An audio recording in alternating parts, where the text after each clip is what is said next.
Kita kata tadi apa dia? Antara kita ni orang yang excellent, yang hebat cemerlang. Mana mungkin ada orang yang boleh nak menegur aku.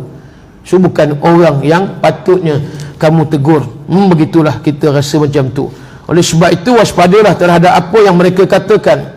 Kuatkan jiwa untuk mendengar kritikan. Nampak? Kuatkan jiwa untuk mendengar suatu kritikan ataupun teguran. Bila mana orang menegur kita, kena kuat. Jangan balas dengan orang kata muka masam, berpaling. Contoh kita tengok Nabi. Bila Nabi berpaling daripada Abdullah bin Ummi Maktum, Ibnu Ummi Maktum ni Bilal yang kedua yang Nabi lantik setelah mana apa dia Bilal bin Rabah. Macam mana Abdullah bin Ummi Maktum dia nak menentukan waktu dah masuk sedangkan mata buta. Tapi Allah punya kuasa, tuan-tuan, nampak? Kalau mata tak boleh tengok ni, masa dulu mana ada jam macam ni, mana ada jam kita ni, tuan-tuan, nak menentukan masa waktu macam mana. Sekarang ni bunyi tadi yang nampak ten, padahal tak ada kena-mengena pun dengan waktu syuruk, belum lagi tu, tapi dah bunyi dah. Kejap-kejap ada lah masa-masa dia bunyi, tak tahu masa yang tiap-tiap tu bunyi, tak tahu apa benda. Dulu saya ingatkan bom, udah nak meletup ke bom ni bunyi macam bom. Kita tengok sekarang ni semua canggih dah, alam ada. Kita tak bangun tahajud nampak sangat lah, kunci alam pukul 4.30, pukul 5.30 macam tadi pagi. Jadi kita ada alat. Tapi di zaman Rasulullah nak menentukan waktu solat masuk ni berpandukan matahari, bayang-bayang matahari gini-gini. Abdullah bin Ummi Maktum buta, tapi macam mana dia boleh azan? Hebat, Allah bagi kuasa. Yang kedua, Abdullah bin Ummi Maktum ini dia dihantar oleh Rasulullah bersama dengan Mus'ab bin Umair hijrah ke Yathrib. Manusia ataupun orang yang beriman ni paling awal hijrah.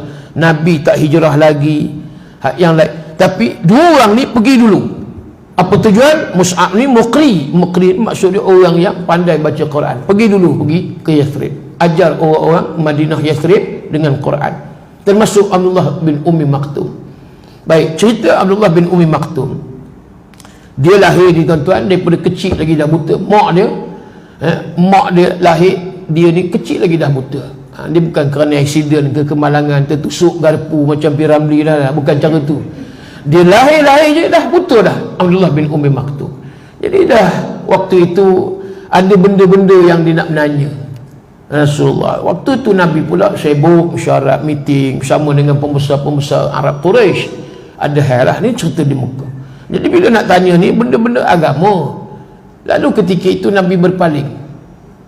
Bila Nabi berpaling tu maknanya Nabi macam nantilah, bukan Nabi tak nak layan, nantilah aku sibuk lah, macam tu lah, aku tengah mesyuarat ni, yang kamu kejap-kejap inilah pun nak menanya itu ni, ya Allah. Itu contoh lah, tuan-tuan.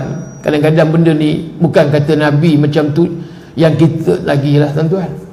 Kadang-kadang kita bawa kereta, kadang-kadang kita itu kejap-kejap itulah nak nanya macam-macam hal. Pun Ustaz ada soalan nak nanya lah Ustaz. Minta maaf lah apa dia, saya ni kalau ni boleh WhatsApp. Ustaz saya WhatsApp saya tak nak, saya nak cakap direct. Kamu kejap dah Quran. Memang berlaku, tuan-tuan. Kita ada hal gitu gini, dia nak juga jawapan tu, kira terus dengan telefon, dia tak nak WhatsApp. Kalau kita kata WhatsApp jugalah, jangan saya ada. Tengok kalau dia kata ustaz ni apa, orang tanya soalan nampak nyombong. Ya, kalau bukan soalan apa, dia tanya hukum boleh ataupun tidak, kita jawablah tidak. Ustaz nyombong menuh, jawapan pendek sangat, la ilaha illallah. Dah kamu nak jawapan sama ada hukum haram ataupun halal atau kita jawab haram, itu je jawapan. Iyalah, mungkin kita kena begini, senang anggap mungkin ustaz ada program ataupun ada urusan itu ni, boleh dia jawab hukum haram, cukuplah berdebih.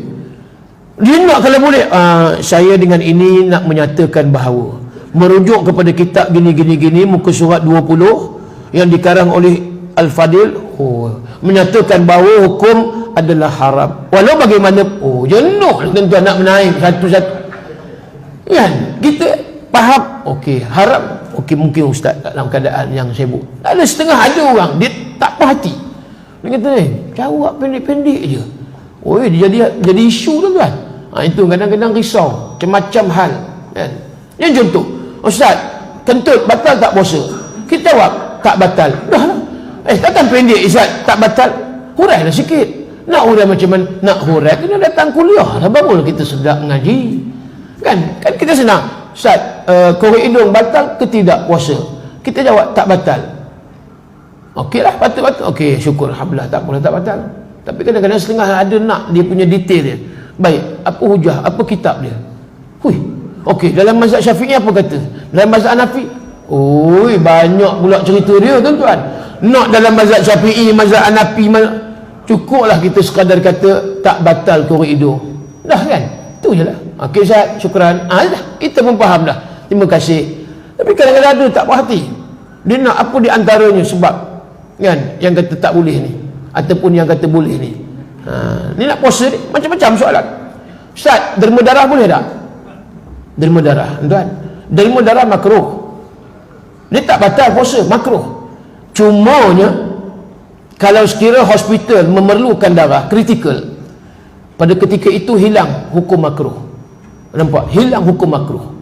Maknanya harus. Sebab makruh ni kan dibenci. Maknanya benda yang kita buat tak dapat pahala. Tapi kalau sekiranya keperluan hospital untuk darah pesakit kurang darah, sikit je dengan berapa panggil pint ke pint. Tinggal berapa pint je lagi ni di ketika itu kita pergi derma darah, hilang jadi makruh, hilang makruh.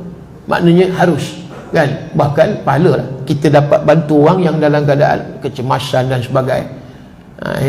Yang tu dia punya nak kena jelaskan lah kan.